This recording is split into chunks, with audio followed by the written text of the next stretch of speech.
Hey y'all, welcome to the Two Work Podcast, hosted by Grant Banko and me, Adam Moreau. From entrepreneurs and athletes to the rat racers of corporate America and those who refuse to be put in a box, we want to share their stories and understand how they ended up where they are. Success and development come in many shapes and sizes. We want to hear about it all. So grab a drink and pull up a seat.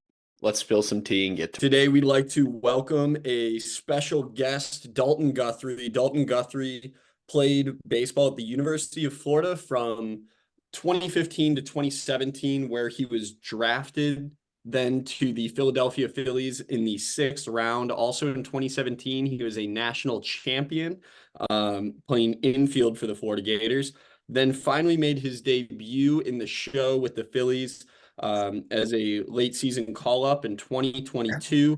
Then made the opening day roster in 2023 with the Phils. Spent a good chunk of the season up in the majors with the Phillies before eventually getting DFA'd and then spending time with the Giants and Braves through the remainder of the 2023 season. Now going into the 2024 year, Dalton is a free agent looking for a job. So if you guys have connects, you're looking for a utility infielder, outfielder, this could be your guy right here. But also beyond that, Banko and Dalton grew up together, so they have a storied past. Looking forward to just kind of sitting back and listening to these guys go at one another for a little bit. Hopefully, because we are in different locations, nobody gets strangled. But should be a fun ride here. So with that, I'm going to kick it over to Banko so he can kind of take us away on this interview. Go ahead, Banko. Appreciate it. It looks like Dalton's getting interrupted by his dad right now. Yeah, And first minute. yeah, So. that's good timing. That's good timing by Mark. So Dalton, I know you're kind of on a time crunch because you got to go to the zoo with your niece Adeline, and I know you're more excited than her. So we'll keep it It's all about quick priorities. for you. Yeah, it's about exactly. Priorities. We have some hippos today. Yeah. I mean, I guess Dalton, I mean, I'll kick it to you sort of to give sort of your quick elevator pitch of sort of your life, like growing up and sort of being in baseball and being around baseball, sort of talk about that and sort of let's start there and then we can go off from there. Yeah, I guess till I would say 8 or 9 years old, grew up at a field watching my dad play. Which as a kid, the good thing is that I loved it, and I kind of even as a kid, there a lot of kids go to the family room and stuff, and I just kind of always had a knack for wanting to watch games, and like I just thought in baseball, it's just kind of like what I always loved to do. I wasn't really forced into it, but I always thought in baseball, and everything even when I was away from the field, I thought in baseball. So I was lucky to kind of grow up seeing what it's like watching guys like I watched Ray Ordonez, and he was like my idol growing up. He was the Mets shortstop, and I watching those old time players and kind of getting to like meet them and play around with them after games and stuff was really cool, and kind of an experience I didn't appreciate at the time, but now I kind of do. And and then obviously have had that love for a long time of baseball, and but I was just fortunate to get the head start with my dad always being around it. Yeah, I mean, I guess I'll build off of that and give Kevin a little crap, and we'll bring Kevin on this at some point as well so he can defend himself. But obviously, Kevin was the kid in the family room. I didn't want to throw him under the bus, but if you're going to do it. Yeah, so for listeners, Kevin is Dalton's older brother who also had a baseball career, but that ended during his senior year at Brown. Correct. Kevin was really good with Legos and stuff, though, so he would sit in the family room and play Legos. He's good at it now, though. I will give him that. And Adeline is his daughter, so that did help him now. So he is in a good stage of his life. Dalton, I mean, I was gonna actually go into that. I mean, most people that grew up around the game, or not even around the game, but playing the game around your age, wouldn't even know the name Ray Ordonez and sort of him as a player. And like usually you say, hey, who was your favorite player? For us growing up, it was like Derek Jeter, David Ortiz, etc. And now we have Puck barking in the background as well. That is their family dog. So, Dalton, I mean, just go into that. What about Ray Ordonez did you love, and sort of what did you learn and pick up from him? Yeah, I mean, when you're a young kid, all I would do is, watch those highlight clips of the shortstop making the crazy plays. When I got a little older, as Andrelton Simmons, and I never was like a big, watch the home run guys. Like, I thought the cool thing was watching the dive-in plays and all that stuff. I actually really like Jim Edmonds, dudes like that. But Ray Ordonez was my guy, and I thought diving plays and like, getting dirty, all that stuff was the coolest thing. And honestly, it was kind of the way my dad taught me baseball, or what he tried to preach to us, like without saying it, was kind of like the cool thing is like playing dirty and playing hard. Like those are the guys that like get respect from their teammates, stuff like that.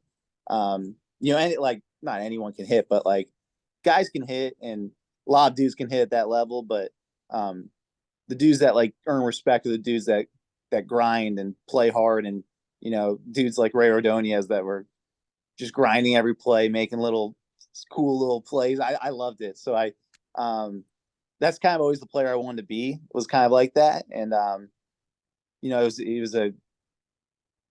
always say Ray Ordonez, no one knows him except like my dad, and I'll watch Ray Ordonez clips until I'm done playing. So he was always my dude. So Dalton, if I can ask now, so you have a very unique favorite player. You obviously have a lot of skill yourself, and you come from a decent bloodline of baseball players. So your dad did have a good amount of showtime himself. So now transferring over to like your own career coming up, not before pro ball, before even college, like what were little things that you either picked up like following your dad around or watching guys like Ray play in the show, and how could you apply those things even when you were a kid? Like what little like things did you peel away from like what you observed being a kid in a candy store just watching professional baseball pretty much for your entire childhood to then practice and get better on your own?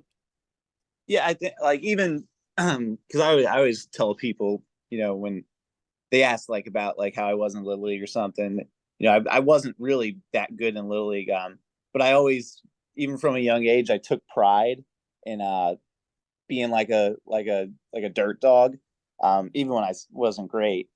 And it's because when my dad would, play against or play with guys like like Sammy Sosa and like some crazy great players, and the only dudes he ever really talked to us about were guys like he was amazed with like Ray Ordonez and I was Roberto Alomar. He was really good too, but he loved the way Roberto Alomar played, and he only talked about the dudes that he respected because of how hard they played.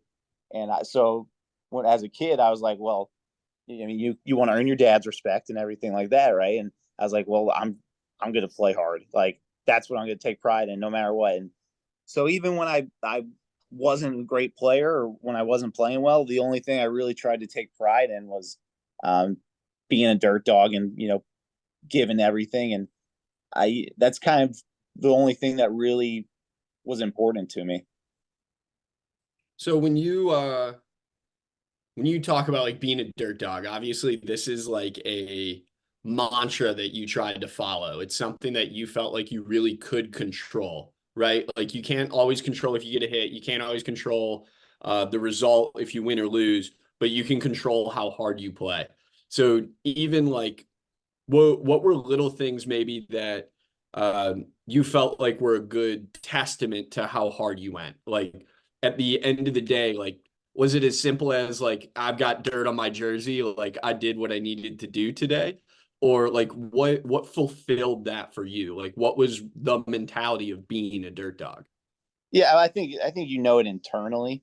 I think internally if you did every single thing. So I always think back to I was in low A, and I was struggling at the time. I think I was 1 for 31 or something. It was really struggling, and I was playing shortstop, and and 2 balls in a row, I think, went right between my legs. It was so I'm a super low point in my career right now.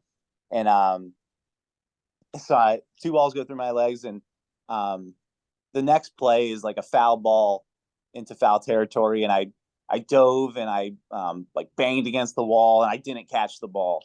And I remember getting back to shortstop, and I'm going like, I'm playing too hard for me to keep struggling. Like, I don't deserve this. And it was almost like it's almost a thing where it's like, I don't deserve this. Like, I have to come out of this. It's just the way it has to be. Cause like, I'm playing too hard. Like, it's not going to survive. It's not going to last.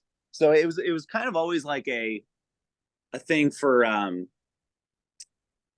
it was always like a thing to fall back on. Like, I always like believed that because of how I played and how much effort I give, like, I didn't deserve to not have success. So I had to eventually have success. And, there's times where, if you're not doing well and then you start pouting and you start, not doing anything, you stop lifting when you're supposed to lift, just like little things like that.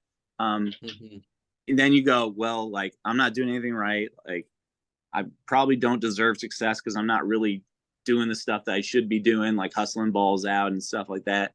Then like maybe that slump turns into what you are. And it's not just a little point. Like, maybe you just start to not be able to hit well.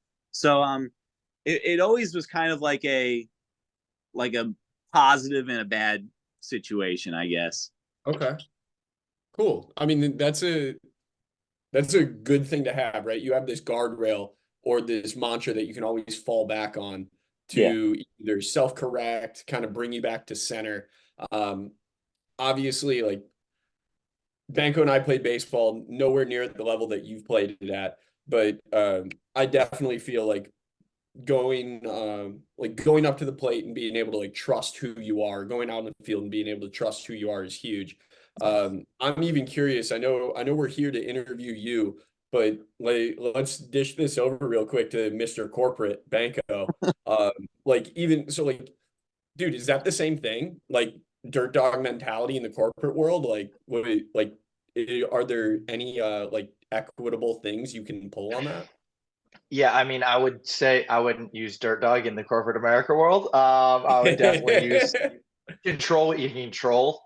Basically, look at the controllables and basically make sure you're doing those and whatever you're doing in life. I mean, specifically to kind of the finance world that I'm in, you're sort of dependent on what's going on certain things in the stock market, if it's going up or down, and what the Fed's doing with interest rates. I mean, some of that stuff you can't control no matter what. So doing the work that you're doing and looking at companies, digging into sort of the financials of it, understanding the business, talking to the management of the companies, doing the things that will give you the most information possible and sort of the best understanding and the grasp on what you're looking at definitely comes into play there. But there are unforeseen things that you just can't control, and over time that should correct. Just like Dalton's kind of said, it's as long as you're doing the things that you need to be doing and looking at. So yeah, there is definitely a transition there, and I think going from the baseball world to corporate America, a lot of the stuff I learned in baseball,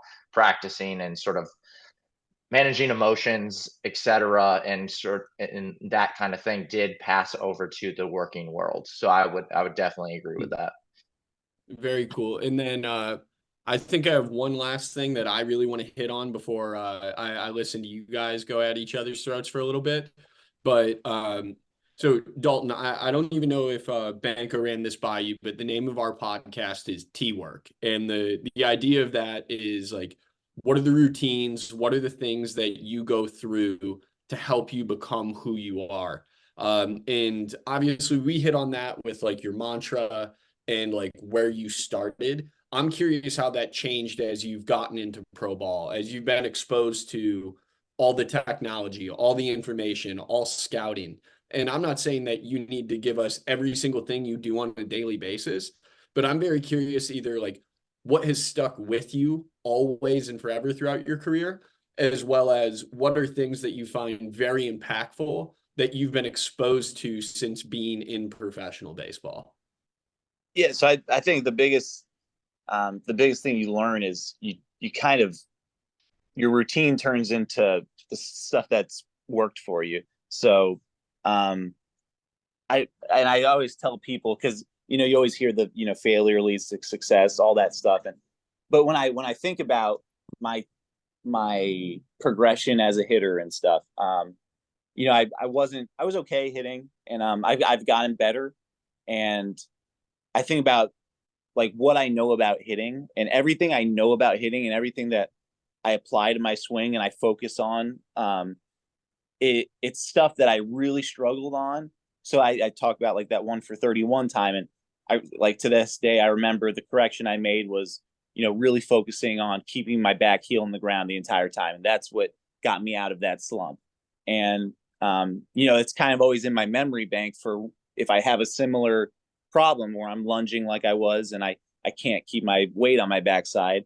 I'll try the maybe keep your heel on the ground and keep it there the whole time. And so it was that failure that gave me that cue to where later on, like I could use that if I, start to have the same problem. So everything I've learned in hitting from sucking is how I became a better hitter. And I know it's cliche, but like it's how it works. You can't, no one gets into that cage and just starts raking and never stops raking. Like you'll suck and you have to lean back on when you did suck and you figured it out. And that's what helps you get through it again. So my routine is basically, stuff that I've discovered works for me in the past through failure. And I implement it depending on what I'm feeling that day. If I'm feeling like I'm lunging a little bit, I might try that heel trick or a little drill that's worked for me in the past where I start feeling more top hand dominant if it's getting weak. So just little stuff like that. It'll change from day to day, but it's all based on stuff that has worked for me in the past. That's really cool. Yeah, I appreciate you sharing that. As I know, I do some work in the professional baseball world, kind of on the other side, more with pitchers, trying to keep those guys healthy. And so much of what I do is with collecting data and analyzing the way the ball moves and all of that. So it really interests me to hear how you can take everything that's so complex and just keep it simple to what you can control. I know you get inundated every day with a full scouting report. This is how a pitch moves. This is how the ball breaks. This is like the release angle you can expect. And that's just on one pitch. And now let's move to this completely different arsenal or completely different pitcher that you have to be prepared for on a given day. So I get like point B to that question is like, so now like you have these reports. How do you distill that to bring it back to something impactful to you and not just impactful to your entire roster of all your teammates? Yeah, so in a kind of similar thing to what I said. So I base how I've had success off certain guys in the past, and that's how I plan my what I'm going to do in that bat. So I'll take a guy like someone with a high spin rate. I can't think of one, but say there's a high spin rate guy. Okay.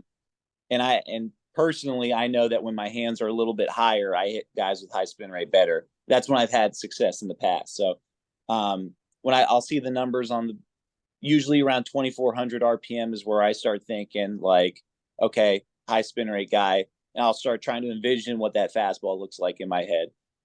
It'll probably be a little up in the zone, and I'll be looking in that spot, and I'll be thinking with my high hands, get down to that ball. And just like you kind of start thinking of, okay, this is 2,400. This is kind of what that other guy with 2,400's ball looked like. So imagine that ball, and then how have you had success with that pitch before? So I'll be like, all right, I might have to be a little bit higher at the hands and think like, keep my hands up when I'm about to swing so that I can get to that ball. Just kind of envisioning guys with similar numbers in the past has worked for me. Then you can kind of do it for, the same thing with sinker guys that I've had success with. Usually my hands are a little bit lower with sinker guys because your hands are just closer to the ball in reality. That's how it works for me. And you envision it, and you remember, what those numbers are. Like 1800, I think, is around what I start thinking sinker. And Yeah.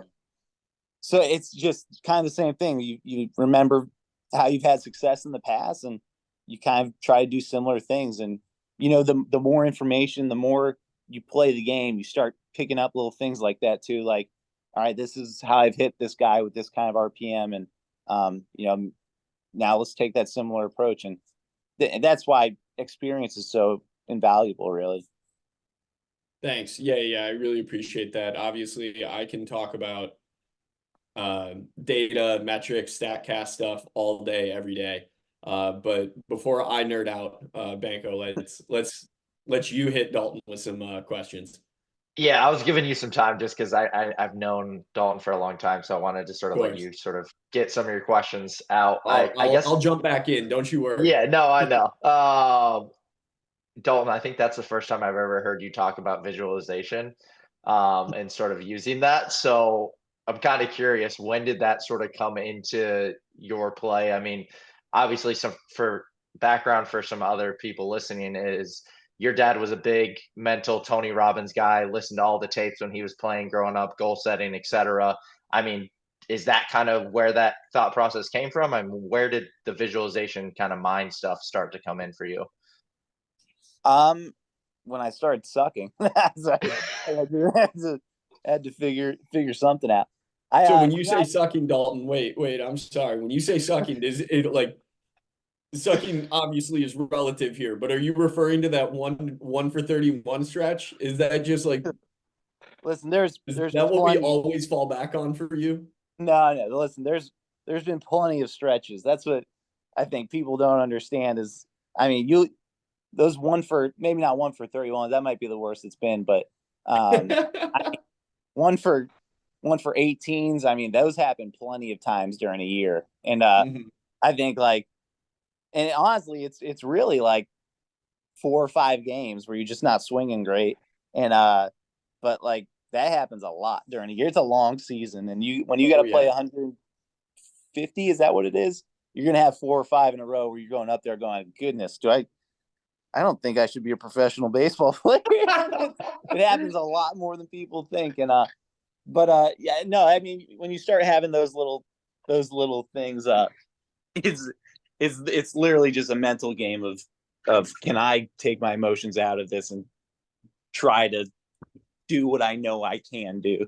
But I've in terms of in goal setting and stuff like that, I've never um I've never like I don't know if I'm not good at it, but I've never really had success like setting a goal and being like, I want to hit this many whatever's, steal this many bags.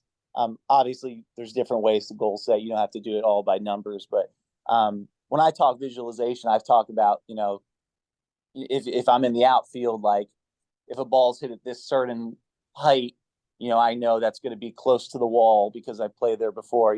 It's my visualization is remembering, during BP that I've tracked, is that going to be on the warning track, depending on where I saw it first off the bat, or is it going to be up against the wall? Like, just kind of remembering stuff from my past that I can quickly, translate to like, okay, well, I've had that exact same ball. I'm going to have room to get there. Something like that. And that's just, you can do that before the pitch too. You'd be like, if the ball's hit that high, I'm probably not going to get there. And same thing with seeing a pitcher before you even see him, with the RPMs and everything. I've seen a pitch like this before. This is probably what it's going to look like. That's what visualization stuff is for me. I don't, I love the Tony Robbins stuff. I love too. I'm a big Tony Robbins guy. The goal setting and all that, I've never been huge on, but that's the kind of visualization stuff I've learned, I guess. Do you think that have you always done that? Like, has that been sort of natural? And I guess maybe we've just never discussed it before. So, like, I mean, going even back to Little League days, Greyhound days, which it was his travel team when he was like 12. Were you doing that back then? I mean, from experience and sort of the visualization stuff a little bit as well, or I mean, I don't think you do it like knowingly. You just kind of do it. You know, you when you want to catch a ball, you kind of be like, okay, like this is how I'll have success catching the ball. So I got to remember that I can catch that ball there. Um, so when you want to continually like have success, you kind of your brain starts thinking like, all right, this is how we had success last time. Remember this, you know, and it kind of happens without you trying. It's not like I'm consciously trying like to remember stuff, I guess, but you know, if your goal is in your brain, like I want to get better, it's kind of the law of attraction. Your brain will start doing stuff to help you get better. Okay, yeah, I would Big definitely say that's thing I, too, actually. Law of attraction.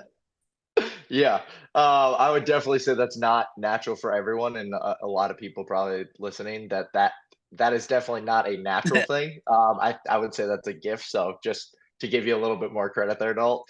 Um, and I guess I mean, going back to, so I'm 2 years older than Dalton. So my junior year, he was a freshman in high school. We were both going through it at that time with struggling. And one of the things that we kind of did to try to somehow get out of it was motivational videos on YouTube and just going down the rabbit holes of that. Does that still come into play when you come into slumps, or do you not do that anymore? Yeah, I wish it didn't. Basically every day when I got to force myself to go to the gym. It shouldn't be, but I just like motivational videos at this point. I think I've seen them all. How many times have you watched the 2012 TCU baseball video, like Grind or whatever it's called? Oh my goodness, so many times. God, I always wished I went to TCU so I could be in one of those videos. I was like so lucky. Honorary alumni, maybe. Yeah, when the alarm clock goes off at the beginning and everything. I've seen them all. But, that's the exact one I'm picturing. I think I watched that before fall practice my freshman year at Eckerd. Yeah. I'm gonna say no less than 2/3 of the fall practices I experienced. It was those are the best. We've seen the one where the guy's climbing on the other dude's back and blindfolded and he goes 7,000 yards. That's great. Yeah, but I don't know how much they work, but they're fun to watch. So okay, so that is still like you're still doing that that stuff that you still go back to. Like I know like you guys were laughing at this, but even like you've had success with these motivational videos, even if they are like the cheesy ones or like going back to like a simple quote or something, like you find that stuff impactful. I think it could be short term impactful. I think in the end discipline is what's makes the difference. I just think motivation is kind of a short term discipline. But I mean, if I relied on motivation to get me to the gym every single day, which in reality I don't, it would be really tough to go to the gym every day. But I know that I have to go to the gym every day, and I know that's just that's who I am and that's what I need to do. So that's why I do it. But if I had to rely on those motivational videos, as fun as they are to watch, I don't know if that does the trick. I watch that and still go, I don't want to go bench. I don't want to do that. That's not worth it. sounds about right. So Joel, and going again back to our high school days, I mean, obviously you say you weren't good in Little League, you say you weren't good when you were young. I still say that your best play you've ever made in your life is when you were 10 years old, but We both know which play it was. That's the yeah, It's and never getting we better. Hell, yeah, I've heard this story about 12 times. So yeah, I mean, I know what play you guys are talking about. yeah. So I guess after I went to college, I mean, sort of started giving you a hard time because you'd start posting on Instagram stories that you were hitting in the cage and stuff, and I'm like, oh, you actually hit now. So I guess how is your sort of practice and hitting, fielding, lifting changed over time as you've gotten further in your career? You're talking about like off season stuff? off season, and then we can go into in season. I know that's a little bit tougher, and just because of the travel and staying in and out of hotels and stuff like that, that makes it a little tougher. But I guess we can start with off season. So off season, I'll usually start hitting in December, and I'll probably go like every other day, just hitting. And once I get closer to the season, I'll be hitting. I'll probably try to hit like 4 or 5 times a week. But is that like mid-January you kind of change to that, or like when you're a month out of report? Probably, yeah. I would say mid-January, and if there's live VPs going around somewhere, I'll try to go where. Usually it's in my backyard, but now I'm away from home, so I don't know what I'm going to do for live VPs. But that's always something I found very useful. Because my first 2 years or so, I just went to spring training with no live VPs, and when you're trying to, make a team or something, you haven't seen live pitching, then the first guy you see is going to be 96 for some reason, and you got to go time that up. It's not that easy. So getting live BPs before I go to spring training has been huge for me. But lifting, I just got to make sure I do 2 legs before every week and run. When I do my legs, I do a bunch of sprint work beforehand. And then upper body, I'll usually lift 3 times. I'm lifting 5 times a week. Upper body it's not as important, but it makes me feel good about myself. So I'll, like Grant knows, I have to force myself to stay away from the bench press. So I need to do legs twice a week. That's like my mandatory, and then I can have fun with everything else. But that's throughout the whole off season. And then, fielding, I just field when I hit, most of the time. And I'll if I go to UF is usually where I'll go to hit and field and stuff. I'll just field with Mike Rivera, who is Grant's teammate too, and I played with Mike in college too. He coaches at UF now, so I'll go up there and he'll feed the machines and hit grounders to me all day. So been lucky with him to be able to deal with me for a while now. For sure. I actually didn't realize Mike. So is Mike a full-time coach now, or is he still a grad assistant? I think he's a grad. I think that's the title. I think he's a grad assistant. Okay. And he lives in Gainesville now. He's got a little daughter now. Gotcha. So yeah, I know. It's crazy. Yeah. Crazy. We're getting old. Yeah. Going into sort of the in-season stuff, then you're in and out of hotels. You've changed a couple teams last year.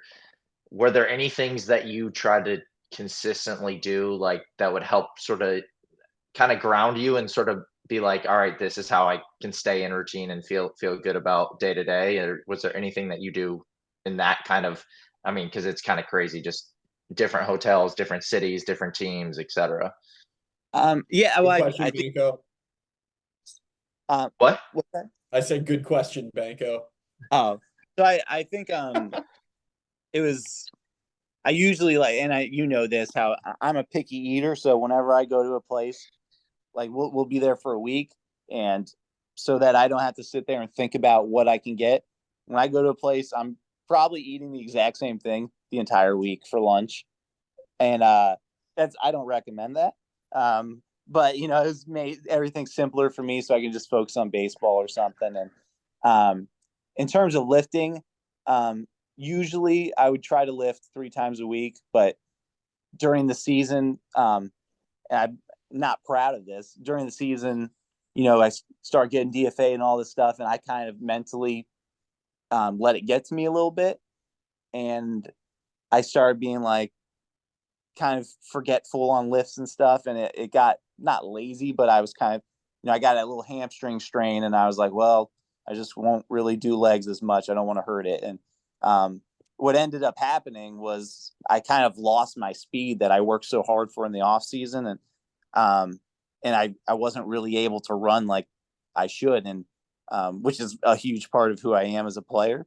So kind of when I got away from what I should be doing to maintain my strength, I lost my speed and my leg strength, and it pretty negatively affected a big part of my game. So it's something I learned from though, and I will make sure it won't happen again, kind of thing. Yeah, I mean, I guess to build off of that, then, I mean, looking back even at high school, college, and sort of your pro career so far, and knowing what you know now, what things do you wish you would have done differently up to this point, if anything? I think the huge thing that it took me a long time to figure out, and I still struggle with it, is kind of learning to take your emotions out of the game, and just fixing what needs to be fixed and not getting emotional about situations. So there's times in the game where I've been doing so bad, and like I said, you sit there and think, should I even be playing baseball? And then you get 2 hits, and you're like, I'm the greatest player in the world. And it's just it's exhausting to ride that roller coaster. I mean, for 7-8 years now in minor league baseball, and it's just, if in the year that I had my most success, in 22, all I was doing was sitting there thinking, this is what I felt in my swing today. It went 0 for 4. If I fix that, I've had success there. Let's try that. And maybe it'd work the next day. And I go, okay, let's try to maintain that. And there was never really like I went 0 for 4 time to panic. It was 0 for 4.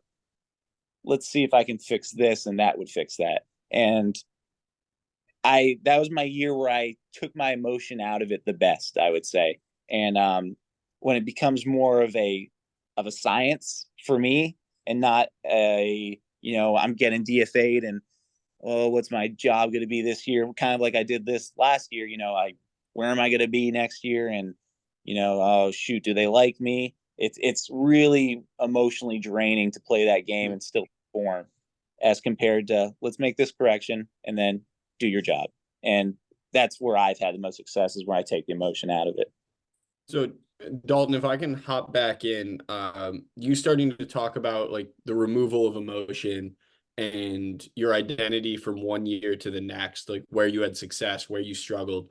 One of the things that I think is super impactful, potentially for listeners, or it's something that I've kind of been diving into, especially with the struggles that I had with shoulder surgery, like moving from something other than baseball, the thing that I thought I would do my entire life.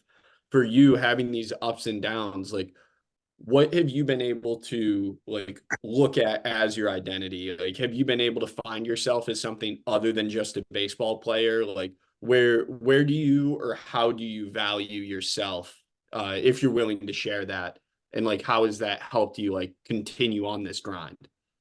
Yeah, I think, and for people that have played baseball their whole life, and you think I know I'm more than a baseball player, but like a lot of guys, and I have problems with it too. And I talk to my buddies, and they're, when the season's over, like you're excited to like get a rest, and then a week into the off season, you're going, what do we do? And you're just like sitting at home, and you're like all I know is baseball. And obviously you're more than that, but when you're on a routine for 8 months every year, and then you just it's like almost going cold turkey, going, all right, you're done with that.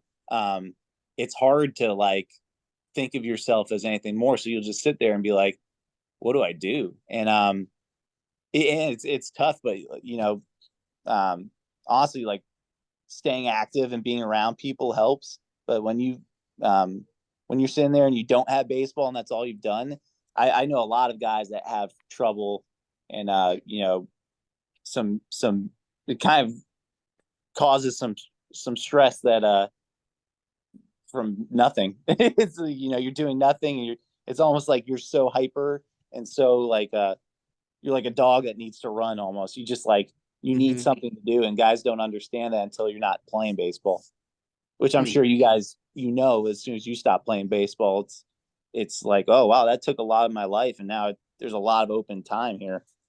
Yeah, for sure. So even like divulging some of what I've gone through, and I'm curious if this is comparable to what you've seen, what you witnessed. Like for so long, like my identity was I'm a baseball player. It was never more, it was never less. That was just who I was. I couldn't find value in other things that I did. And then through like a long year of like self-evaluation, I think I was able to realize like why I never saw myself as more or less than a baseball player, but just that. And I felt like my true identity is just I'm all in. Like whatever it is I'm most passionate about, that's the only thing I care about. Nothing else matters.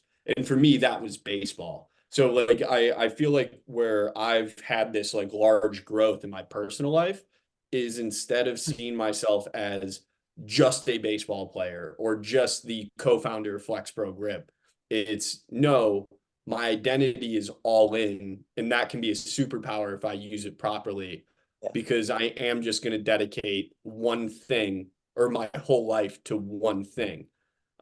So yeah, like I mean, I that was really tough for me to go through for an entire year, but I'm sure that's the fight you guys are dealing with daily. Like you said, you moved around to 3 different cities this year, and that's not even including, heck, I guess it's more than that because it's vertical moves within an organization, and then it's also horizontal moves from Philly to San Francisco to Atlanta. Yes, I kind of off of what you're saying is and being all in and all that stuff is, I've always thought, or something I've started to learn is it seems that what athletics or baseball does for you is it gives you something where you can get better or progress. And I think kind of as humans, like you're almost hardwired to seek progression. You're supposed to grow. And when you're sitting there and you don't have anything to work towards, or you don't have anything to progress at, you kind of like break down because you're like hungry for growth. And I think that's I know Grant will think it's silly, but like I think that's why so many people start playing golf is because when they retire or they don't have anything to do, like golf is something where like you have to keep working on that swing to get better. And you slow that score down, or in my case, it goes up and you have to bring it back down a little bit. But like, I think that's what it does for people that have worked their whole life is it gives them something to continue to work at. Whereas some of these baseball players, they've always had baseball where they continually work at, you continually try to throw harder, continually try to fix your swing. And when you lose something to work on, you don't feel like you have value almost. And that's kind of what I think the fight is when guys kind of go into the off season and they like aren't hitting or something immediately. Or guys get obsessed with weightlifting is another thing. Those people that you don't understand why they get so big. It's because like they find some progress and they want to work and they're like, oh my God, it's addicting. Like the progress is addicting. That's what, and when baseball players kind of quit playing baseball, that like nothing's feeding that addiction almost is how I see it. That's really interesting. I mean, I appreciate you sharing that perspective. I mean, you're sharing it from the inside. So, I mean, I appreciate that greatly. Banko, well, I will continue on that golf thing. The funny thing is, my dad, in Dalton's word, Mr. Brian, is actually in the garage right now hitting golf balls into a net. So, yeah, so my dad is definitely in that. So that's kind of where Dalton's comment came from as well. So, I mean, building off of that progress versus end goal, I mean, you hear a lot of people say like, once they reach a goal, they realize that it was actually the process and the work that was actually the fun part. And like the end goal was really not what they thought it was going to be. It was just like, oh, this is great. And then 2 minutes later, it's like, all right, what's next? Looking back at the 22 season, you get called up at the end of the season, you guys make a playoff run, you go into the World Series. Obviously that had to be a lot of fun. Looking back at that now, was there kind of that kind of feeling of like, oh, I made it? Or was it like, all right, now or did you just get kind of thrown into the season and sort of playoffs was happening, so the process continued kind of through that? Yeah, I mean, like, I think, because you were there at the game and like, it wasn't like that when the game happened. I was obviously you're excited, but like, the game happened. I think I went 0 for 3 the first game, and we're just sitting there talking about the at bats. We're like, I went the first pitch there, and it's not like, oh my god, I got to face a big leaguer. Like, it's not like that. Once you're there, you're like, okay, like it's almost like you've worked to that to where you feel like you deserve it. So it's not like crazy at that point. And then you go, all right, well, it's like once you get there, you go, all right, how do I stay here? And like you never allow yourself to like actually be content, because that's not the way you're wired to get there in the first place. If you've gone there, because I always talk to my dad about this, and I'd say like, these guys that get all this money, like, and they play every single day, and none of them like, take a couple days off to for like a little, if they have a little hamstring thing, like they don't really take days off. Even if they do, like, why wouldn't they just take a couple days off? Like, they have all that money, whatever. And he goes, they wouldn't have had all that money if that's the way they thought. Like, they wouldn't be there in the first place and making that money. So they talk about like Machado when he was injured and he was playing, and I was like, I mean, he's got plenty of money, just like, and you're getting it paid regardless. Like, take the days. And he's like, that's not how those guys are. That's why they get paid that money. And I always thought that was interesting. And like, you become a different person as you're chasing that goal, to where when you become that new person, you don't get content when you make it to that. Is how I see it, at least. Yeah. And I guess building off of that, getting exposure to sort of the big league guys, sort of being with the team through a playoff run and sort of seeing those different mindsets, did that change your perspective a little bit and sort of how you approach things? Just being exposed to some of the guys that have been up in the big leagues, like a Schwarber, like a Harper, you got exposure to them, sort of got to see them day to day in person and sort of their process. Did that sort of change how you had an outlook on your kind of process? It's interesting to see. But the more you're around them, what you do realize is they're normal people too, that have just fine-tuned their stuff to a certain point. Obviously, I mean, like, guys like Harper, physically a little different. I mean, it takes a special breed to look like that. But to a certain point, like, they're just normal dudes that have continuously progressed. And I sat there in the cage and watched Bryce Harper roll over 10 balls and have him, sit there and go like, geez, like, am I ever going to fucking hit a ball? Oh, sorry. Am I ever going to hit a ball straight? Like, you can swear. You're allowed. So, like, it's, and every single dude goes over the same. I've sat there and watched, perennial all-stars not square balls up off a machine consistently. Like, everyone does it. But everyone only sees highlight clips, and on those highlight clips they don't get out. So it's kind of a you almost put these guys on this pedestal, and obviously they're great players, but like, you put these guys on these pedestals thinking they can do no wrong or take no bad swing, and that's not really how it is. They fail just as much or maybe more because they're facing dudes that get paid to make them fail. So obviously you learn some things. I was lucky enough that Bryce actually sat there and helped me with my swing on certain days, and you learn some things that I had never thought of, that that he's gained from his failures. So you do, but they're people just like you. And building off of that, go ahead. I got a quote for you. So what you were saying about, like, it's no longer about like watching these guys you like looked up to. It's about like believing that you're on that level as well. So I think it's so funny that you bring that up, or so ironic. I'm curious if you saw what Yamamoto said at his press conference with the Dodgers, but his exact quote was, "I will stop simply admiring the players that I've looked up to, but rather strive to become the player that others want to become." Yeah, that's cool. I think I think once you see it and once you've worked there, obviously we're not the same guys. He's pretty insane. But you realize, like, they're just normal dudes, and they've fine-tuned their skill to where they've learned what makes them successful. But like, everyone in this game is human.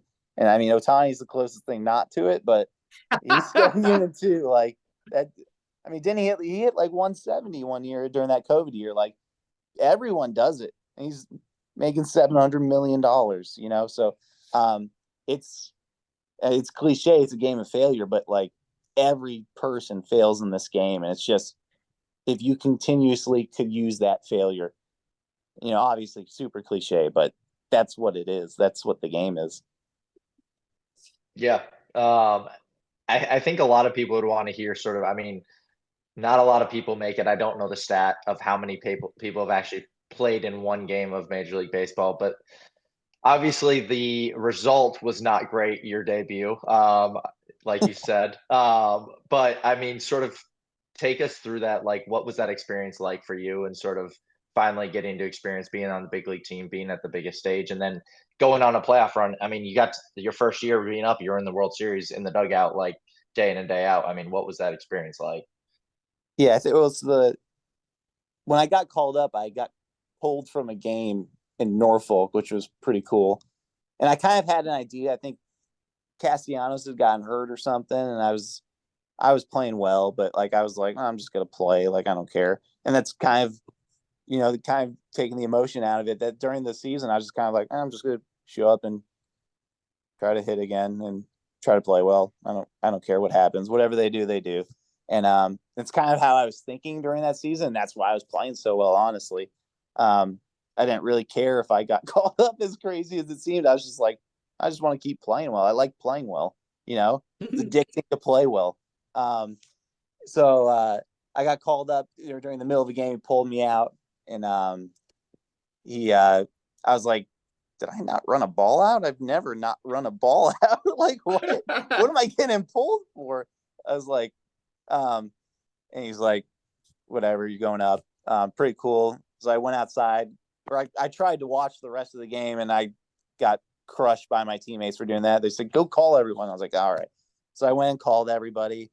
And I think the next day not even, like 3 a.m., I was in Virginia, and I had to fly for a Sunday game in San Francisco for a day game. I showed up in like the first inning and met everyone. I'd never been to big league camp, so I'd met nobody besides like Mayton Yearling, who were my buddies. And so I knew like 2 people on the team. Fly San Francisco. It's like the second inning I get there. They told me like, all right, like take it in, whatever. San Francisco, if you've never been to that park, is like overwhelmingly big. You like look at the state, like the scoreboard, you're like, oh my gosh, like I've been to big league parks, but like when you're on the field, you're like, this is a lot. So I'm sitting there, and then like in like the 7th inning, like they're like, all right, start swinging. I was like, oh my god, am I gonna play? And I'm just like thinking like the 9th inning, it's between me and someone else to go pinch hit against like Camilo Duvall, is that his name? Or the closer for the Giants, who's like 101 with sinkers and cutters. And I was like, oh, welcome to it. All right. And I ended up not pinch hitting, but then we flew back, and we played that game against Miami that you went to, Grant, at home. Didn't go great. And then I ended up playing like the first game against the Nationals, and I got a couple knocks. But but like once you get those couple knocks and stuff, you're just like, honestly, once the first pitch comes in, you go, oh, I mean, that's not that crazy. And the first pitch I actually saw was against Luzardo, and he was really nasty that game. And I was like, oof. I mean, I've seen stuff like this, but this is solid. Like, this is really good. But I mean, it's still a baseball. It's no matter who's throwing it, it's a baseball. It's got to come across the plate. So, I mean, it's once you're there and you start playing baseball again, it's just baseball. I don't know how else to put that. Did you start to? I'm gonna build off of that a little bit, and I'll brag a little bit for you, Dalton, because you're not very good at talking about yourself and being successful. So did you relax more? And I don't remember what game this was, but in right field, and you ran like 70 yards, sliding catch in foul territory, ended up on top 10. Did that after that, like, did you? Was there more of a relaxed mindset after that? I mean, you made a big play and sort of on the defensive side. Did that help you relax a little bit more? A little. You know, it is always nice to like dive and kind of like get dirty, and it kind of calms your nerves sometimes. But Dirt dog. yeah, right. So at times it helps a little bit. I do remember that game was against the Braves, and it was like a close game. I think we were facing Freed, and that was actually a crazy game because I'd never been to Atlanta. I think that was the first game in Atlanta that I'd played in, and it was 1-0, and I think Acuna hit like a 2-run homer in like the bottom of the eighth, and they started doing the chop and everything. And I'd never seen the chop, and when they turn off those lights during a pitch and change and start doing the chop, and they had just taken the lead in like a playoff race or something, I was like, oof, like I felt very alone just sitting there in the dark in right field, like, oh my God, this is kind of crazy. But you get used to that kind of stuff. It's cool. It's definitely cool the first time you see it. But you get used to it when you're doing it every night. And obviously the World Series and stuff like you're talking about, like in Philly, I've never seen anything like that in a sporting event. Even like college football stuff, it was right there with the swamp and college football stuff. It was nuts. I think that's like, I don't know if there's any sporting event really that's compares to Philadelphia postseason bowl. That was nuts. I don't know if you went. Did you go to one of those games, Grant? I did not. I let your family win, so I watched on TV. What'd you say? Ticket. Is that what you're trying to say? I wasn't gonna I text think you. this is on you, Dalton. No, it's not on Dalton at all because he got plenty of calls. He won't say it, but I will. He got plenty of calls from people he hadn't heard from for a while. I don't blame him though, because that was World cool, Series huh? cool, really cool. Yeah, and guys, I hate to be the one that actually kicks Dalton off, but I know Dalton's got a big trip coming to the zoo, and I've got a relatively sizable meeting here in about 20 minutes that I have to do some prep for. So maybe just like a couple last questions, because I know we're gonna have Dalton on again at some point. Dalton will be a recurring guest, I'm sure. So Dalton, I guess final thing maybe to leave some people on, as we said during your intro, at least my final, I'll let Banko maybe add something. He has the complete right to. But so my last thing would be 2024. We talked about controlling the controllables already. You can only handle what you actually have within your grasp. You're currently a free agent. So like outlook, like what are you thinking? Like do you have a goal for a timeline? Is it just truly just be ready, stay ready, so when you get the call you can show up wherever? Yeah, I'm just trying to be better as a player. And whatever happens on the teams wanting certain players, whatever. I'll get a chance somewhere. And I'll get a real chance if I get better as a player, and that's really the only thing I can do. Sitting worrying about who's signing where and stuff, that does me no good. So, I'm trying to get better with my swing. I'm trying to get faster. And I've had successes when I focus on what I need to do to get better, and it's kind of my formula I've had success with. So I'm gonna stick to that, and just try not to ride that emotional roller coaster and do what I can to just get better. For sure. That's awesome. I appreciate that. Banko, you got any last questions to throw at him? I mean, I'll keep it a little lighter for him. Looking back at Good your call. sort of baseball career and sort of what has been your favorite memory? I mean, if you go back and someone's like, all right, what has like been the highlight, like your favorite thing ever? And it might not even be baseball related. It might be literally going to a dinner with teammates after or whatever. But like, what is your favorite memory? It's never baseball related when anyone asks that. Like when I think about high school baseball, like I literally think the day I'm thinking of immediately. Like the day we went to the beach when it was freezing cold with like me, you, Shambora, and Kevin. Like I don't even remember the games. I played so many games at this point. It's not about the games. Like I remember in college when we'd go out with our buddies. Like I remember going to certain parties with my buddies or whatever, right? And or hitting with guys at 2, 3 a.m. Like that's the stuff I remember.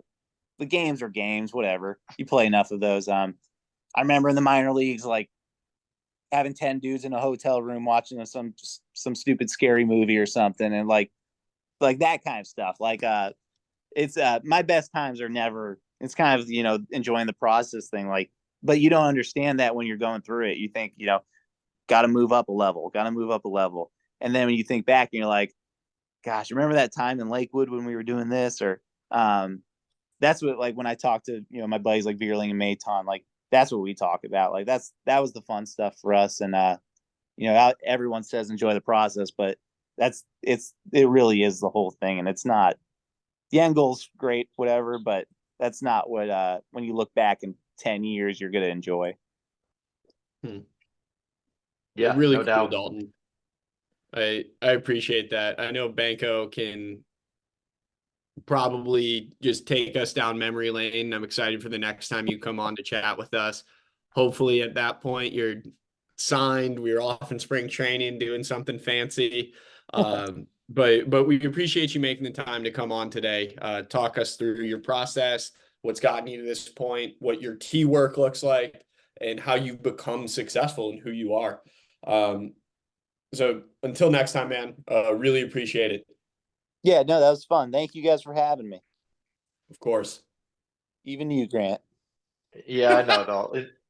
Enjoy the zoo with Addie, and I know you're gonna like it more than her. Hopefully, she's in a good mood today. She did get to bed early last night, so this zoo day's for me. I don't know. yeah. They're just coming. All right. Hi, everyone. Grant here. Thanks for tuning into the show. If you could like, share, and subscribe, we'd greatly appreciate it. Also, if you think you or someone you know has a good life story to tell, we are always open to guest suggestions. You can send those suggestions to our email, tworkpod@gmail.com. Thanks again for the support.